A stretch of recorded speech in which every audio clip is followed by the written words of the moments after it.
जय हिंद साथियों। बाल मास्टर दीपक चैनल में आपका हार्दिक स्वागत है। साथियों, आज हम एक नए अध्याय की शुरुआत करेंगे जिसका नाम है बाल विकास। साथियों, यदि आप चैनल पर नए हैं और पहली बार वीडियो को देख रहे हैं तो आप चैनल को सब्सक्राइब करें ताकि आपको संपूर्ण बाल विकास जो मैं यहाँ पर पढ़ाऊँगा वो आपको उसके अपडेट मिलते रहें। आइए शुरुआत करते हैं आज की टॉपिक की। तो साथियों, आप चित्रों के माध्यम से समझ ही गए होंगे कि बालक के विकास को दर्शा रहा है ना। यहाँ पर ये दिख रही है आपकी जो ये वाला बालक लगभग शैशवावस्था की उम्र के हैं। साथियों, जिसको हम बाल मनोविज्ञान कहते हैं कभी कभी, तो बाल मनोविज्ञान से तात्पर्य या इसका अर्थ बालक के मन और व्यवहार का अध्ययन करने से है।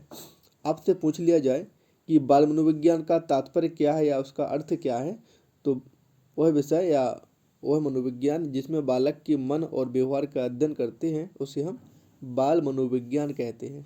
ठीक है। आगे साथियों, बाल मनोविज्ञान में हम किसका अध्ययन करते हैं, तो बालक का विकास जो गर्भावस्था से बाल्यावस्था तक होता है ना, उसका अध्ययन करते हैं हम किसमें, बाल मनोविज्ञान में। लेकिन आपने कभी कभी नाम सुना होगा बाल विकास, जिसको हम बाल मनोविज्ञान और बाल विकास कह देते हैं। यहाँ पे थोड़ा बारीक अंतर है। तो बाल विकास में क्या करते हैं कि गर्भावस्था से किशोरावस्था तक का अध्ययन करते हैं, है ना। तो आपने यहाँ पे क्या देखा कि जो बाल मनोविज्ञान है इसमें तो करते हैं हम कहाँ से कहाँ तक, गर्भावस्था से लेके बाल्यावस्था तक। और जो बाल विकास है इसमें करते हैं गर्भावस्था से लेके किशोरावस्था तक। यानी तो बाल विकास का क्षेत्र थोड़ा बड़ा है किससे, बाल मनोविज्ञान से। तो ये दोनों में बारीक अंतर है। ये बाल मनोविज्ञान का क्षेत्र सिर्फ बाल्यावस्था तक का है और बाल विकास में जो हम अध्ययन करते हैं वो करते हैं किशोरावस्था तक का। समझ गए। तो इसलिए हम बाल विकास कहते हैं, ना कि इसको हम बाल मनोविज्ञान कहते हैं। ठीक है। आगे साथियों, बाल विकास का इतिहास क्या है इसकी हम बात करते हैं। प्रथम बार जोहन अमोस कोमेनियस ने सन 1628 में बालकों की शिक्षा के लिए इटली में, कहाँ पर, इटली में स्कूल ऑफ इन्फेंसी, जिसको हम शिशु पाठशाला कहेंगे, की स्थापना की। तो कोमेनियस ने कब की, 1628 में बालकों की शिक्षा के लिए इटली में शिशु पाठशाला, जिसको हम कहेंगे स्कूल ऑफ इन्फेंसी, की स्थापना की। कोमेनियस ने अपनी पुस्तक जो 1657 में लिखी, जिसका नाम है ओरबेक विक्टोस था, इस पुस्तक में उन्होंने बालकों की प्राथमिक शिक्षा एवं पाठ्य सामग्री को चित्रों के माध्यम से बताया, जिसका प्रभाव वर्तमान में पुस्तकों में देखने को मिलता है। तो यहाँ पे आप देखते हैं कि जो बेसिक की पुस्तकें होती है उसमें रंगीन चित्र दिए जाते हैं। और इसकी शुरुआत कहाँ से हुई, तो वो हुई कहाँ से, कोमेनियस की पुस्तक से, क्योंकि इन्होंने ही पहली बार चित्रों के माध्यम से बताया किसको, पाठ्य सामग्री को। तो जो उसका प्रभाव है वो आज तक भी आ रहा है। तो उसी के कारण, किसके कारण, कोमेनियस के कारण। तो आपको यहाँ पे याद रखना है कि इन्होंने किस स्कूल की स्थापना की या पाठशाला की, तो स्कूल ऑफ इन्फेंसी की कब की, 1628 में। कहाँ की, इटली में। किसने की, कोमेनियस ने। ठीक है। आगे हम बात करते हैं जर्मनी के पेस्टालॉजी। कहाँ की, जर्मनी के पेस्टालॉजी ने सन 1774 में, कब, सन 1774 में बालक के विकास का सर्वप्रथम वैज्ञानिक विवरण प्रस्तुत किया। इनका यह वैज्ञानिक अध्ययन या विवरण अपने स्वयं के 3.5 वर्षीय पुत्र पर आधारित था। इन्होंने विकास को ध्यान में रखते हुए बेबी बायोग्राफी नामक लेख लिखा। तो आपने यहाँ पे क्या जाना कि जो जर्मनी के पेस्टालॉजी हैं, इन्होंने 1774 में बालक का वैज्ञानिक विवरण प्रस्तुत किया, बालक के विकास का वैज्ञानिक विवरण प्रस्तुत किया। और यह वैज्ञानिक विवरण उन्होंने अपने ही पुत्र जो कि 3.5 वर्ष का था उस पर किया था। और इन्होंने जो विकास को ध्यान में रखते हुए एक लेख लिखा, तो उसका नाम क्या है, बेबी बायोग्राफी। कभी कभी पूछा जाता है कि बेबी बायोग्राफी नामक लेख किसने लिखा, तो वो लिखा पेस्टोलॉजी ने। ठीक है।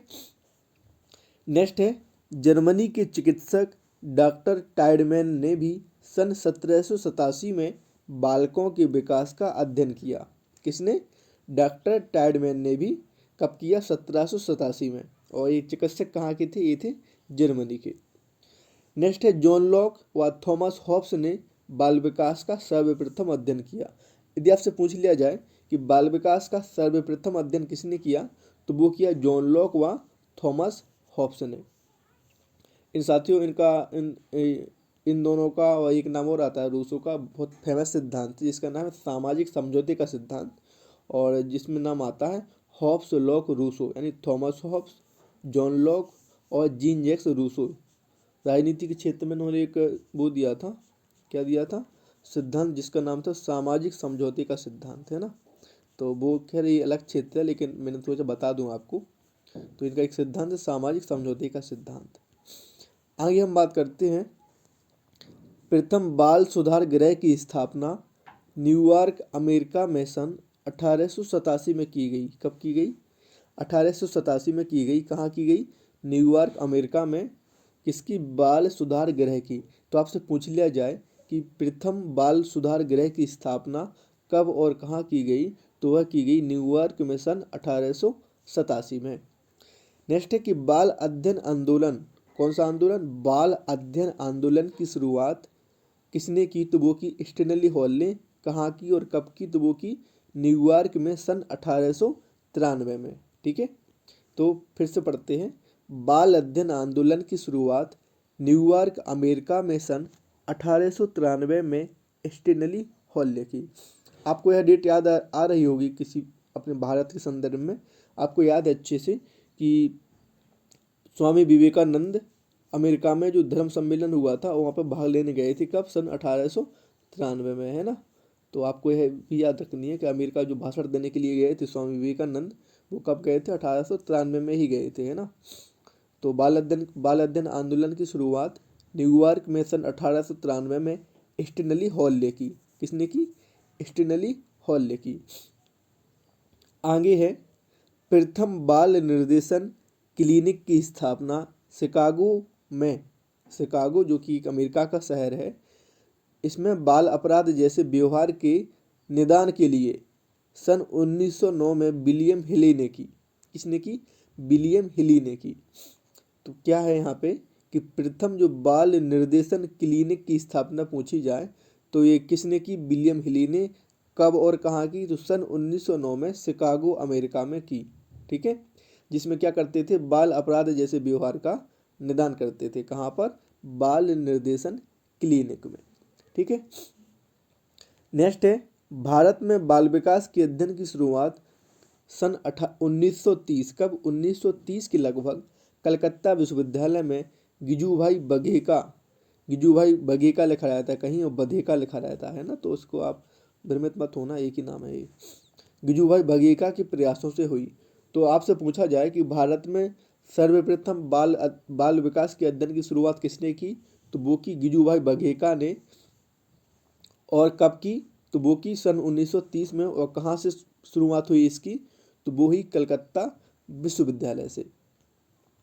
आगे है, 19वीं सदी में प्रथम बार श्रीमती विक्टोरिया हरलॉक ने कहा कि बालक का विकास गर्भावस्था से ही आरंभ हो जाता है, और हरलॉक के विचारों से ही बाल मनोविज्ञान बाल विकास का स्वरूप बनाया, बाल मनोविज्ञान बाल विकास बना। ठीक है, किसके प्रयासों से? Shrimati Victoria Hurlock. और इन्होंने क्या कहा कि गर्भावस्था से ही विकास का आरंभ हो जाता है। तो आपसे प्रश्न कभी कभी पूछ लिया जाता है ऐसे कि जो विकास है वो कहाँ से आरंभ होता है, तो आप इसको क्या कहते हैं? गर्भावस्था से या जन्म पूर्व से। ठीक है, या जन्म पूर्व अवस्था से, जिसका नाम क्या है? गर्भावस्था।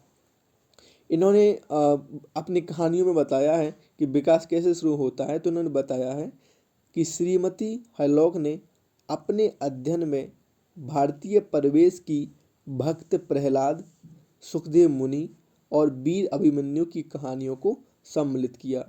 आप अभिमन्यु की कहानी को जानते हो कि इन्होंने गर्भ में ही चक्रव्यूह में प्रवेश करना सीख लिया था, है ना। तो इसका तात्पर्य क्या है कि विकास जन्म पूर्व अवस्था से होता है, गर्भावस्था से होता है। सुखदेव मुनि को भागवत अच्छे से याद थी, कंठस्थ याद थी, है ना। और वो उन्होंने कहाँ सीखी थी? गर्भ में ही सीखी थी, है ना। वही भक्त प्रहलाद में गुण आए थे जो भक्ति के, वो कहाँ से थे? गर्भ से ही आए थे, है ना। तो इन्होंने क्या बताया है कि जो विकास है वो गर्भावस्था से आरंभ होता है। किसने?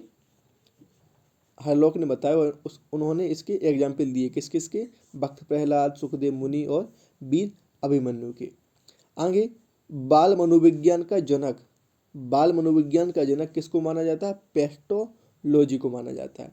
साथियों, अक्सर बच्चों में भ्रम रहता है कि कहीं कहीं लिखा रहता है कि बाल मनोविज्ञान के जनक स्टेनली हॉल हैं, और कहीं कहीं लिखा रहता है कि बाल मनोविज्ञान के जनक पेस्टोलॉजी है। वैसे ऐसे क्वेश्चन कभी आते नहीं है, ना भी आए हैं, लेकिन आ भी सकता है भविष्य में। तो यदि ऑप्शन में पेस्टोलॉजी है तो आप इसको लगाएंगे, और यदि पेस्टोलॉजी और स्टेनली हॉल है तब भी आप पेस्टोलॉजी को लगाएंगे, और यदि ऑप्शन में पेस्टोलॉजी नहीं है तब आप स्टेनली हॉल के साथ जा सकते हैं। तो मैंने यहाँ पे क्या बताया कि यदि दोनों हैं स्टेनली हॉल और पेस्टोलॉजी तो आप पेस्टोलॉजी लगाएंगे सही, और पेस्टोलॉजी ऑप्शन में नहीं है तब आप किसको लगाएंगे, स्टेनली हॉल को, कि बाल मनोविज्ञान की जनक पेस्टोलॉजी है।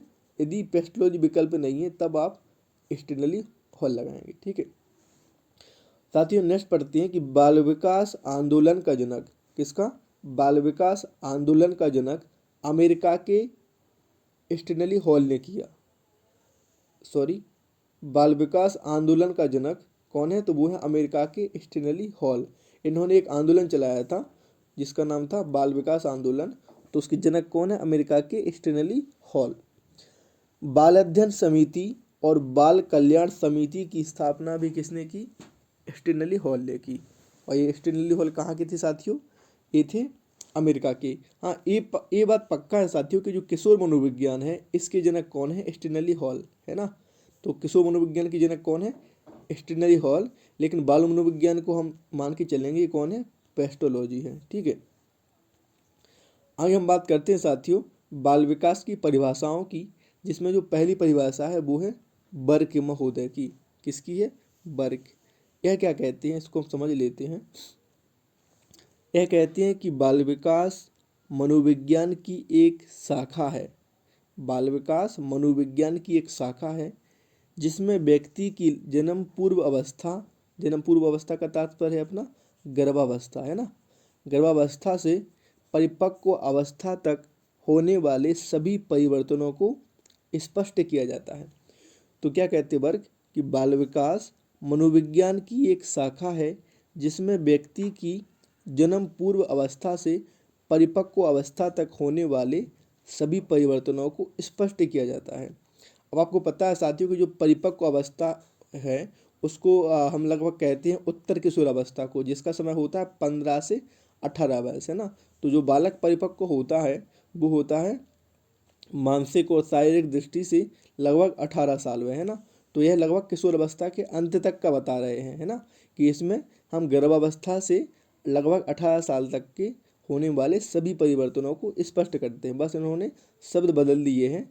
तो जो गर्भावस्था है इसको कहा इन्होंने जन्म पूर्व अवस्था, और जो किशोर अवस्था का अंतिम समय है इसको कहा इन्होंने परिपक्व अवस्था। तो आपको यह याद रखना है कि बाल विकास मनोविज्ञान की एक शाखा है जिसमें व्यक्ति की जन्म पूर्व अवस्था से परिपक्व अवस्था तक होने वाले सभी परिवर्तनों को स्पष्ट किया जाता है। यह परिभाषा किसने दी, तो यह दी साथियों बर्क ने। किसने दी, बर्क। ठीक है, नेक्स्ट है किरो एवं किरो की परिभाषा। यह कहते हैं साथियों कि बाल मनोविज्ञान वह वैज्ञानिक अध्ययन है जो व्यक्ति के विकास का अध्ययन गर्भ काल के प्रारंभ से किशोरावस्था की प्रारंभिक अवस्था तक करता है। कौन कहते हैं, किरो एवं किरो। क्या कहते हैं, बाल मनोविज्ञान वह वैज्ञानिक अध्ययन है जो व्यक्ति के विकास का अध्ययन गर्भकाल के प्रारंभ से किशोरावस्था की प्रारंभिक अवस्था तक करता है। ये कौन कहते हैं, किरो एवं किरो। अब देखो आप यहाँ पे देख पा रहे हैं साथियों कि यह जो लगभग अपनी परिभाषा में समय बता रहे हैं वो बता रहे क्या, गर्भावस्था से लेके क्या लिखा है, किशोर अवस्था की प्रारंभिक अवस्था। तो जो किशोर अवस्था की प्रारंभिक अवस्था तक है वो लगभग कितनी है, 12 के बाद ही तो किशोर अवस्था शुरू होती है ना, यही इसका प्रारंभिक अवस्था है, यहाँ से शुरू होती है। तो ये जो अपने परिभाषा में बता रहे हैं कि ये है, तो आपने पहले पढ़ा भी था कि बाल मनोविज्ञान में हम गर्भावस्था से लेकर 12 वर्ष तक के बालक के विकास का अध्ययन करते हैं, जिसको हम बाल मनोविज्ञान कहते हैं। और बाल विकास उसे कहते हैं जिसमें हम गर्भावस्था से लेकर 18 वर्ष तक के बालक के विकास का अध्ययन करते हैं। इसलिए यहाँ पे क्या है, परिपक्वावस्था कहा है, जो कि 18 साल तक होता है। इसलिए इनका जो क्षेत्र परिभाषा का वो बड़ा है, क्योंकि इन्होंने बाल विकास शब्द का प्रयोग किया है। किसका, बाल विकास। और जो बाल विकास का समय है वो कितना है, गर्भावस्था से लेकर 18 वर्ष तक, और जो बाल मनोविज्ञान का समय है वो है गर्भावस्था से लेकर 12 वर्ष तक। ठीक है, तो इनको आपको याद रखना है। आगे है परिभाषा जेम्स ड्रेवर की। यह कहते हैं कि बाल मनोविज्ञान मनोविज्ञान की वह शाखा है जिसमें जन्म से परिपक्वावस्था तक विकसित हो रहे मानव का अध्ययन किया जाता है। ये कौन कहते हैं? जेम्स ड्रेवर कहते हैं। क्या कहते हैं? बाल मनोविज्ञान मनोविज्ञान की वह शाखा है जिसमें जन्म से परिपक्वावस्था तक। इन्होंने क्या किया कि इन्होंने सिर्फ जन्म से बताया है ना, जन्म पूर्व अवस्था से ना बता के जन्म से बताया। जन्म से परिपक्वावस्था तक विकसित हो रहे मानव का अध्ययन किया जाता है। ये किसने कहा? जेम्स ड्रेवर ने कहा है। ठीक है, नेक्स्ट है आइजेंक के अनुसार यह क्या कहते हैं? बाल मनोविज्ञान का संबंध बालक में मनोवैज्ञानिक प्रक्रियाओं के विकास से है। इसमें गर्भकालीन अवस्था, जन्म, शैशवावस्था, बाल्यावस्था, किशोरावस्था और परिपक्वावस्था तक बालक की मनोवैज्ञानिक विकास प्रक्रियाओं का अध्ययन किया जाता है। ये किसने कहा? आइजेंक ने क्या कहा? बाल मनोविज्ञान का संबंध बालक में मनोवैज्ञानिक प्रक्रियाओं के विकास से है। इसमें गर्भकालीन अवस्था, जन्म, शैशवावस्था, बाल्यावस्था, किशोरावस्था और परिपक्वावस्था तक बालक की मनोवैज्ञानिक विकास प्रक्रियाओं का अध्ययन किया जाता है। तो किसने कहा है? आइजेंक ने। आपको साथ ही उसमें जो परिभाषा मुख्य रूप से याद रखनी है वो आपको इन दोनों की रखनी, किरो एवं किरोकी और बर्की की। ठीक है, आगे है एक बालक का जन्म और एक बालक का विकास मूल रूप से वंशानुक्रम और वातावरण की अंतःक्रिया का परिणाम होता है। किसका? अंतःक्रिया का परिणाम होता है। क्वेश्चन आ जाता है साथियों कि बालक का विकास होता है वंशानुक्रम के द्वारा, वातावरण के द्वारा, या वंशानुक्रम या वातावरण की अंतःक्रिया के द्वारा, या उपरोक्त में से कोई नहीं। तो इसका जो हमारा उत्तर होता है वो होता है वंशानुक्रम और वातावरण की अंतःक्रिया के फलस्वरूप। ठीक है, तो आपको इसको ध्यान रखना है। तो अभी हमने बात किस किस की कर ली साथियों? परिभाषाओं की। आगे हम बात कर लेते हैं वंशानुक्रम की क्या परिभाषाएं हैं। ठीक है, तो साथियों पहली परिभाषा है बी.एन. झांकी। किसकी है? बी.एन. झांकी। यह कहते हैं वंशानुक्रम व्यक्ति की जन्मजात विशेषताओं का पूर्ण योग है। क्या कहते हैं? वंशानुक्रम व्यक्ति की जन्मजात विशेषताओं का पूर्ण योग है। तो यह परिभाषा किसकी साथियों? बी.एन. झांकी। आपको इसको याद करना है ना, पूछ लिया जाएगा आपकी व्यक्ति की जन्मजात विशेषताओं का पूर्ण योग किसने कहा? तो वो कहा बी.एन. झा ने। नेक्स्ट परिभाषा है रूथ बेनेडिक्ट की। किसकी? रूथ बेनेडिक्ट की। यह कहते हैं वंशानुक्रम माता पिता से संतान को प्राप्त होने वाले गुणों का नाम है। इन्होंने क्या कहा? वंशानुक्रम व्यक्ति की जन्मजात विशेषताओं का पूर्ण योग है। और रूथ बेनेडिक्ट कहते हैं कि वंशानुक्रम माता पिता से संतान को प्राप्त होने वाले गुणों का नाम है। किसने कहा? रूथ बेनेडिक्ट ने। नेक्स्ट परिभाषा है जेम्स ड्रेवर की। यह कहते हैं माता पिता की शारीरिक एवं मानसिक विशेषताओं का संतानों में हस्तांतरण होना वंशानुक्रम है। यह कौन कहते हैं? जेम्स ड्रेवर कहते हैं। क्या कहते हैं?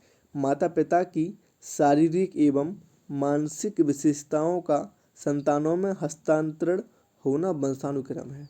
ठीक है, नेक्स्ट परिभाषा साथियों डगलस व हॉलैंड की। यह कहते हैं एक व्यक्ति के वंशानुक्रम में वे सब शारीरिक बनावटें, शारीरिक विशेषताएं, क्रियाएं व क्षमताएं सम्मिलित रहती हैं जिनको वह अपने माता पिता, अन्य पूर्वजों या प्रजाति से प्राप्त करता है। किसने कहा? डगलस व हॉलैंड ने। क्या कहा? एक व्यक्ति के वंशानुक्रम में वे सभी शारीरिक बनावटें, शारीरिक विशेषताएं, क्रियाएं व क्षमताएं सम्मिलित रहती हैं जिनको वह अपने माता पिता, अन्य पूर्वजों या प्रजाति से प्राप्त करता है। तो ये किसने कहा साथियों? यह कहा डगलस व हॉलैंड ने। नेक्स्ट परिभाषा है वुडवर्थ की। किसकी है? वुडवर्थ की। यह कहते हैं वंशानुक्रम में वे सभी बातें आ जाती हैं जो जीवन का आरंभ करते समय, जन्म के समय नहीं वरन गर्भावस्था के समय, जन्म से लगभग 9 माह पूर्व व्यक्ति में उपस्थित थीं। ये कौन कहते हैं? वुडवर्थ। ये काफ़ी मोस्ट अच्छी परिभाषा है, इसको आप अच्छे नोट कर लेना और इसको याद कर लेना। यह कहते हैं वंशानुक्रम में वे सभी बातें आ जाती हैं जो जीवन का आरंभ करते समय, जन्म के समय नहीं वरन गर्भावस्था के समय, जन्म से लगभग 9 माह पूर्व व्यक्ति में उपस्थित थी। ठीक है। और नेक्स्ट परिभाषा सोरेनसन की, यह कहते हैं पैतृक, जिसको साथों हम इंग्लिश में कहते हैं क्या, जीन कहते हैं, है ना, जीन कहते हैं। तो यह क्या कहते हैं कि पैतृक बच्चों की प्रमुख विशिष्टताओं व गुणों को निर्धारित करते हैं। कौन कहते हैं, सोरेनसन कहते हैं। क्या कहते हैं, पैतृक बच्चों की प्रमुख विशेषताओं व गुणों को निर्धारित करते हैं। नेक्स्ट है वुडवर्थ के अनुसार, यह कहते हैं, और वुडवर्थ के वैसे मैंने पढ़ लिया था ऊपर, है ना, लेकिन इन्होंने यह भी कहा है कि एक बालक का विकास उसके वंशानुक्रम व वातावरण का गुणनफल होता है ना। तो आपको यह याद रखना है क्या होता है, गुणनफल होता है। एग्जाम में प्रश्न आ जाता है कि बालक का विकास उसके वंशानुक्रम और वातावरण का क्या होता है, गुणनफल होता है या युगफल होता है ना, युगफल होता है या गुणनफल होता है। तो आपको हमेशा यह याद रखना है कि युगफल ना होके यह क्या होता है, गुणनफल होता है ना। तो आप देख रहे हैं विकास बराबर वंशानुक्रम गुणे वातावरण। ठीक है। तो साथियों आज के वीडियो के लिए इतना ही।